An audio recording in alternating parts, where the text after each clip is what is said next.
ہمارے مخدوم اور آج کے مہمان خصوصی حضرت مولانا محمد تقی عثمانی دامت برکاتہم کے والد گرامی کا نام حضرت مولانا مفتی محمد شفیع تھا۔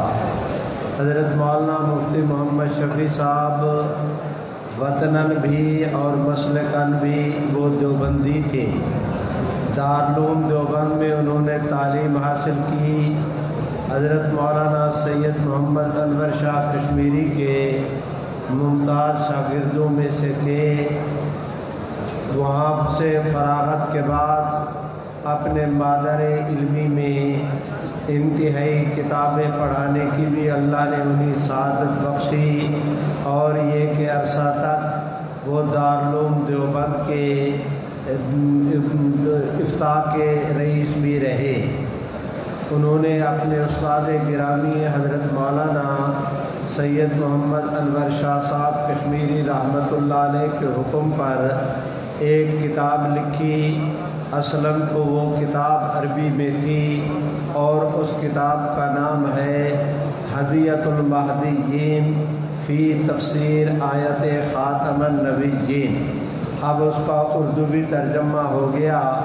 حضرت مفتی محمد شفیع صاحب رحمۃ اللہ علیہ نے اس کتاب کے 3 حصے کیے۔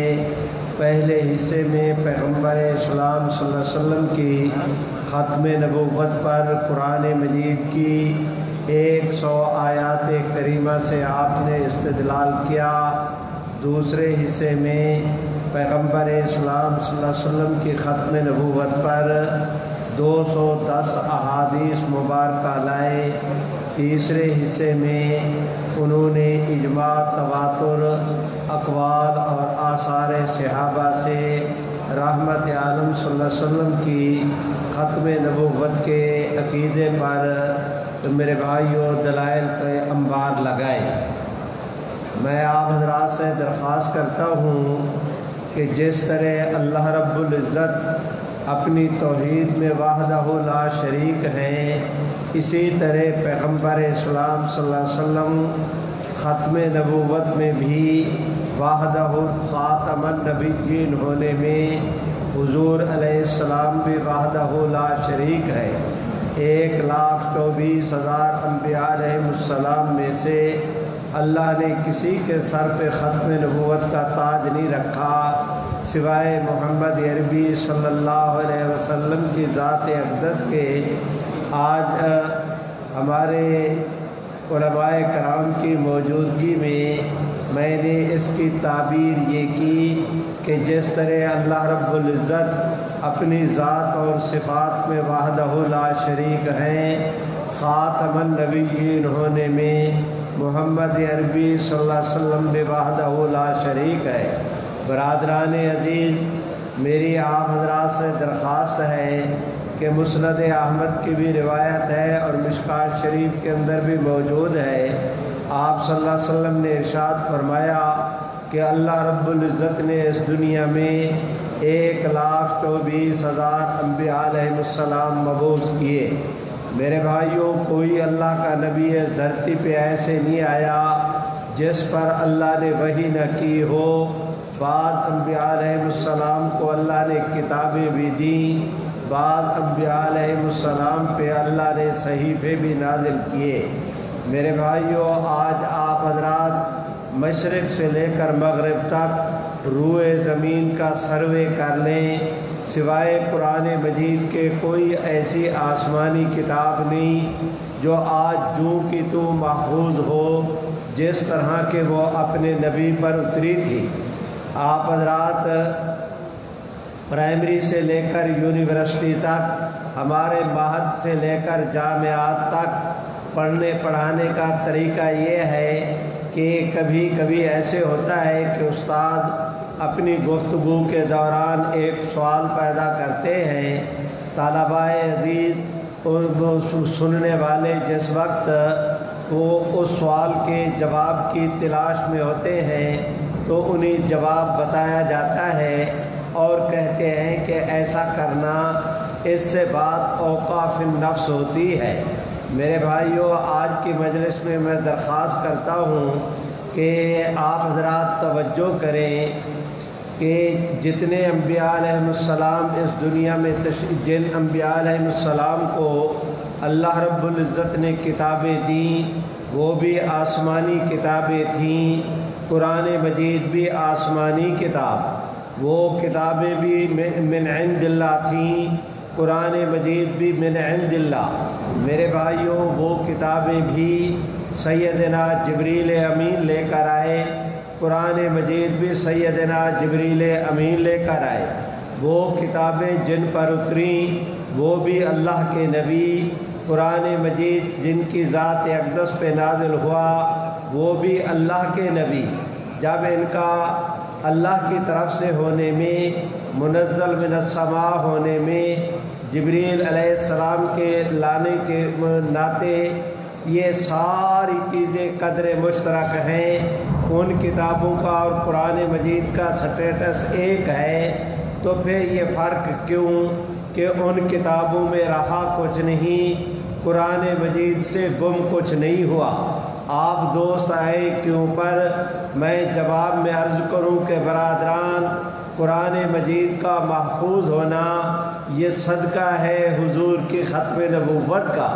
معاذ اللہ اگر پیغمبر اسلام صلی اللہ علیہ وسلم کے بعد کوئی اور نبی بننا ہوتا، معاذ اللہ آج قرآن مجید کا وہی حال ہوتا جو پہلی آسمانی کتابوں کا۔ مدینہ طیبہ کی مسجد سے لے کر آپ حضرات کے جامعہ کی اس مسجد تک روئے زمین پر جو آپ حضرات کو قرآن مجید کی بہاریں نظر آتی ہیں، مجھ مسکین کے نقطۂ نظر سے دیکھیں تو میں یہ درخواست کرتا ہوں کہ یہ سب صدقہ ہے حضور سرور کائنات کی ختم نبوت کا۔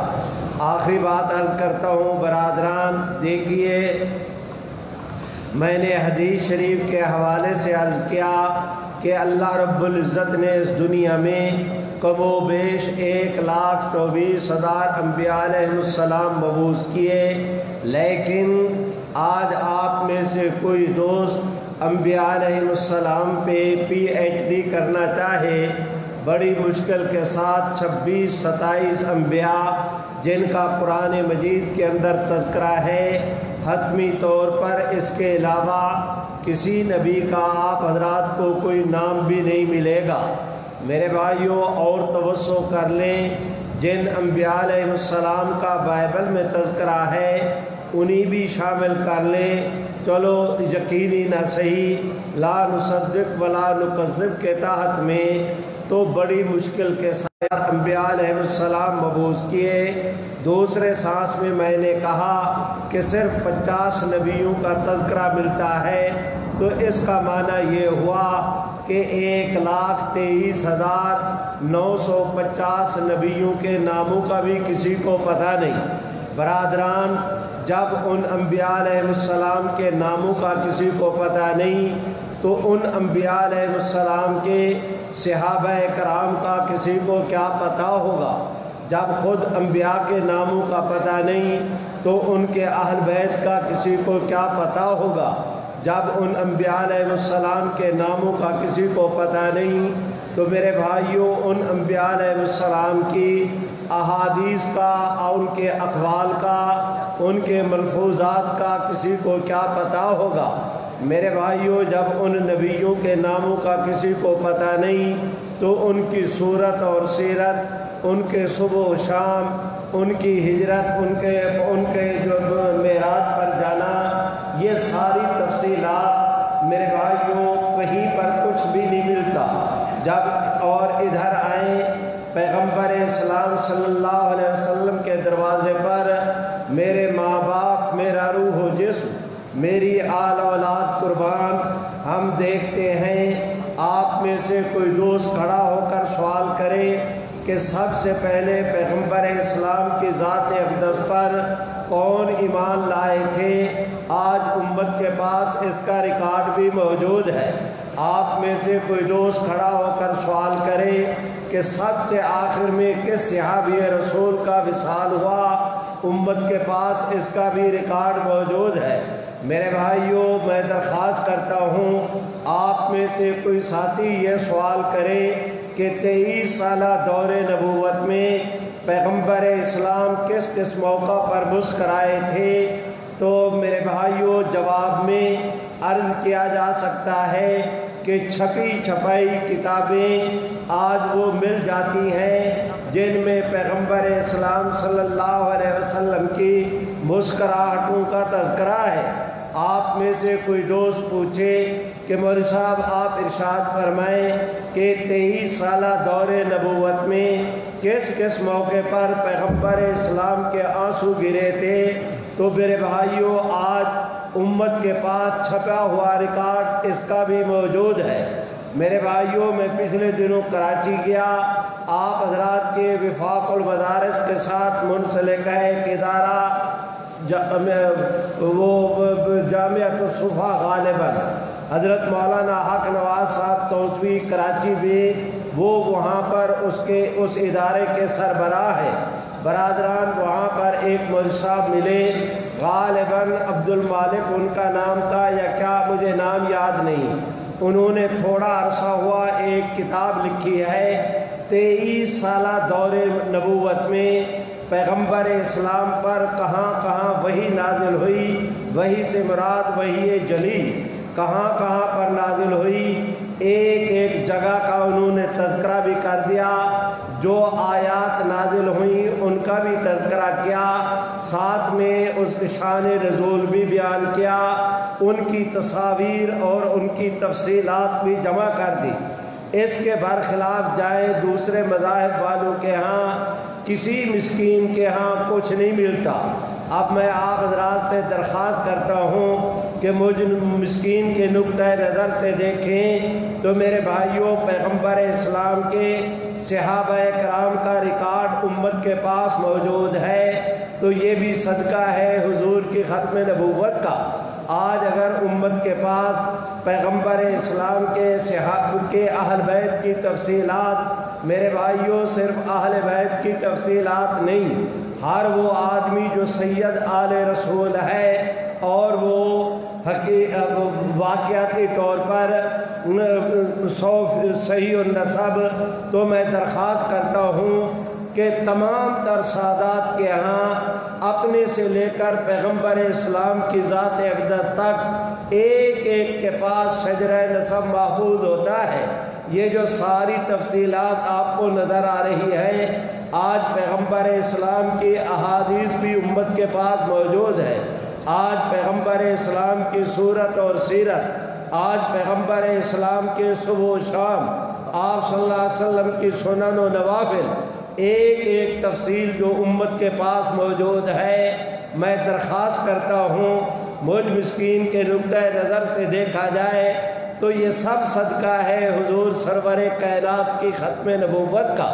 برادران شعر ویر تو مجھے آتے نہیں، البتہ ایک شاعر کے شعر کا مفہوم یہ ہے، وہ یہ کہتا ہے کہ لوگ کہتے ہیں کہ حضور بیت اللہ کا طواف کرتے تھے، وہ کہتا ہے کہ میرے نقطۂ نظر سے دیکھو تو مجھے تو خود بیت اللہ حضور کے ارد گرد گھومتا نظر آتا ہے۔ میرے بھائیوں میں بھی آپ دوستوں سے درخواست کرتا ہوں کہ اگر مجھ مسکین کے نقطۂ نظر سے دیکھا جائے تو یہ مجھے ساری دین کی بہاریں پیغمبر اسلام کی ختم نبوت کے ارد گرد گھومتی نظر آتی ہیں۔ حضرات علماء کرام، میری آپ حضرات سے درخواست ہے کہ آج امت کو سارا دین ملے، ختم نبوت کے صدقے میں آپ کو مجھے سارے مسئلے یاد ہوں اور ختم نبوت کے مسئلے پر نظر نہ ہو، تو مجھے ڈر لگ رہا ہے کہ قیامت کے دن پیغمبر اسلام کو ہم کیا چہرہ دکھلائیں گے۔ بس آج کی مجلس میں اتنی بات عرض کرنا تھی، باقی انشاءاللہ العزیز کل 6 مارچ کی ختم نبوت کانفرنس کا قلعہ کوہنہ قاسم باغ پہ انتظام کیا ہوا ہے، اور اللہ رب العزت کرم کا معاملہ کریں، جیسا کہ شنید ہے کہ اللہ تعالیٰ کو منظور ہے تو اللہ ہم پر ترس کریں گے۔ کل انشاءاللہ العزیز وہ دوپہر کے بعد کوئی بارش کا امکان نہیں، ہوا چلی، اللہ نے کرم کیا، تو انشاءاللہ العزیز اس وقت تک 100% یقین ہے کہ آب و تاب کے ساتھ وہ کانفرنس منعقد ہوگی۔ میری آپ حضرات سے درخواست ہے کہ اس کے اندر بھی شریک ہوں۔ آج آپ حضرات کی دینی قیادت حضرت مولانا قاری محمد حنیف صاحب سے لے کر شیخ الاسلام حضرت مولانا محمد تقی عثمانی تک، حضرت مولانا منظور احمد صاحب دامت برکاتہم سے لے کر حضرت مولانا فضل الرحمان صاحب تک انشاءاللہ العزیز آپ حضرات کی، آپ کے مسلک کی پوری قیادت بھی اور دیگر مکاتب فکر کے رفقا بھی، ان سے بھی درخواست کی ہے مثالی طور پر کانفرنس ہوگی۔ میں آپ سب حضرات سے اس میں شرکت کی استدعا کرتے ہوئے آپ حضرات سے اجازت لیتا ہوں، لیکن اس توقع کے ساتھ کہ آپ ختم نبوت کے نعرے کو بلند کریں، اللہ آپ کو دنیا آخرت میں بلند کرے۔ میرے ساتھ مل کے کہہ دو، تاج و تخت ختم نبوت، وآخر دعوانا الحمدللہ رب العالمین۔